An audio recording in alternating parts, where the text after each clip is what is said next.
কি এটা? বল। কার বল? আড়াই। তুই কোথায় পেলি বল? মিষ্টি কাছে। মিষ্টু দিয়েছে তোকে? হ্যাঁ, বল দিয়েছে মিষ্টি। কোথা থেকে? ওই মিষ্টি কাছে। মিষ্টু যদি তোকে কামড়ে দেয়? আমি যাই না। তুই ছাদের ধারে যাচ্ছিস, পড়ে গেলে কি হবে? তোর মাসির বিয়ে কি করে দেখবি? মাসিকে চালে। মাসি চালে। মাসি চালে। মিষ্টুর সাথে খেলগা? খেলবি না মিষ্টুর সাথে? পড়ে যাবি।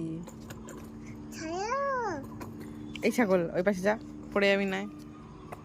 আরে পড়ে যাবি, এদিকে আয়। এই বাদর, লেংটি বাদর, এদিকে আয়। ওই যে মিষ্টু হয়ে পড়ে যাবি তুই, ছাদ থেকে পড়ে যাবি কিন্তু, এদিকে আয়। পড়ে যাবি কিন্তু। বাবা মিষ্টি দাঁতে কত ধরেছে। দাঁত দিয়ে কামড়ে দিলে কটা ইঞ্জেকশন করে বলতো? 14টা।